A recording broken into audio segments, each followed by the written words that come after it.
Os 7 anjos aprisionados. Nem tudo que está preso ficará para sempre. Há segredos que o mundo esqueceu, trancados não em cofres de ferro, mas em prisões invisíveis, feitas de escuridão. Muito antes das guerras humanas, antes das nações, existiam eles. Forças que desafiaram o próprio Criador e pagaram o preço. Correntes antigas os seguram, forjadas pela palavra de Deus, endurecidas pelo fogo eterno. Eles não caminham entre nós, não ainda. Esperam, observam. E quando a hora marcada chegar, o som que ouviremos não será de passos, mas de trombetas. E nesse dia, nada será como antes. Muito antes que os homens dominassem a terra, havia ordem nos céus. Cada estrela, cada galáxia, cada raio de luz tinha um propósito. Entre as criaturas celestiais, alguns receberam autoridade sobre nações e povos, com a missão de guiá-los para o Criador. Mas o orgulho é uma semente que cresce em silêncio. Entre eles, surgiram aqueles que não estavam satisfeitos em servir. Eles queriam ser adorados, queriam seu próprio trono. Abandonaram seu posto, desceram às regiões terrenas e, como serpentes disfarçadas, semearam mentira e corrupção. O resultado foi devastador: idolatria, sangue inocente e destruição. Mas Deus não é lento em julgar. Esses anjos rebeldes foram capturados e enviados a um lugar onde nem a luz ousa entrar. Prisões espirituais tão profundas que nem o tempo as alcança.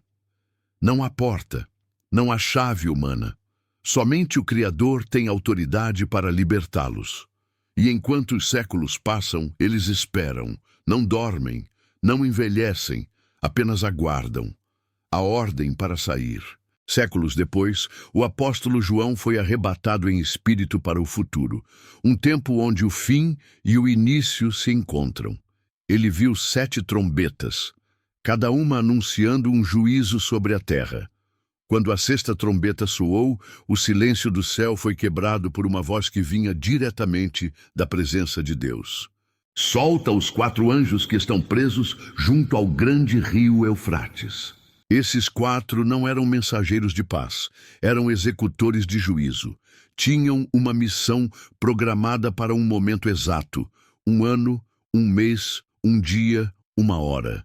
Nada poderia apressar ou atrasar esse instante. João viu, mas não descreveu todos os detalhes. O que se sabe é que quando forem libertos, o mundo sentirá o peso de sua fúria. Eles trarão morte, guerras e terror, e não haverá fronteira, governo ou tecnologia capaz de detê-los. E o mais assustador, eles não virão sozinhos. Mas nem todos os aprisionados estavam junto ao Eufrates.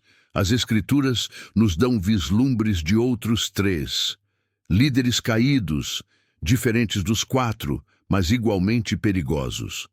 Judas escreve sobre eles: anjos que abandonaram sua posição original, trancados em prisões eternas, envoltos em trevas densas, aguardando o dia do grande julgamento. Pedro reforça: Deus não poupou os anjos quando pecaram, mas os lançou no Tártaro, um abismo mais profundo que qualquer inferno que a mente humana possa imaginar.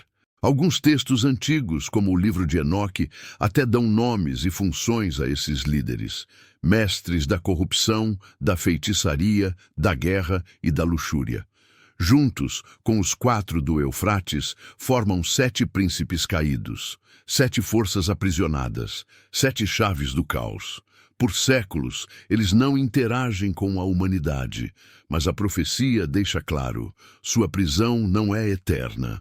O dia da soltura foi marcado, e ele se aproxima. O momento chegará, e quando a ordem ecoar nos céus, soltem-nos. Não haverá quem possa impedir. As correntes espirituais serão quebradas, o chão tremerá. O rio Eufrates será testemunha do impossível. 4 seres, aprisionados por milênios, emergindo com poder indescritível. No mesmo tempo, dos abismos mais profundos, os outros 3 líderes se erguerão. A terra verá guerras sem precedentes, pragas invisíveis, distúrbios naturais, colapsos sociais. O medo será a língua universal. Os homens clamarão aos seus deuses, mas não haverá resposta. A única salvação virá daquele que já venceu, mas muitos não o reconhecerão. E aqui está a verdade que as Escrituras preservaram. O tempo deles será curto. O mesmo Deus que os aprisionou os soltará para cumprir o juízo, e depois os lançará novamente nas trevas eternas, onde jamais verão a luz. E quando isso acontecer, o mundo saberá que nenhuma rebelião dura para sempre, porque o reino do mundo se tornará o reino de Cristo. E ele reinará pelos séculos dos séculos. E ouvi uma grande voz no céu, dizendo: o reino do mundo passou a ser de nosso Senhor e do seu Cristo, e ele reinará para todo o sempre. Poucos lugares na terra carregam tanto peso espiritual quanto o rio Eufrates. Ele é mencionado desde os primeiros capítulos de Gênesis, como um dos rios que nasciam no Éden, e reaparece nas últimas páginas das Escrituras como palco do juízo final. Ao longo de milênios, o Eufrates viu impérios nascerem e caírem: Babilônia, Assíria, Pérsia. Suas margens foram regadas não apenas pelas águas, mas pelo sangue de guerras antigas e rituais sombrios. Mas escondido nas profundezas de suas correntes, há um segredo.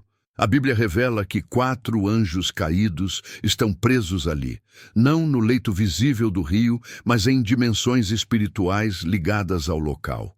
Prisioneiros em correntes invisíveis, selados por ordens divinas, eles aguardam o som da 6ª trombeta. Os estudiosos discutem. Estariam eles presos sob ruínas submersas, nas fissuras de cavernas ancestrais, ou em camadas do mundo espiritual, que se sobrepõem à geografia física? A resposta permanece oculta. O que se sabe é que, no tempo certo, o selo será quebrado, e o rio, testemunha silenciosa de séculos, se tornará a porta pela qual juízos inimagináveis entrarão no mundo. E talvez, quando as águas baixarem, revelando pedras antigas e estruturas esquecidas, seja tarde demais para voltar atrás.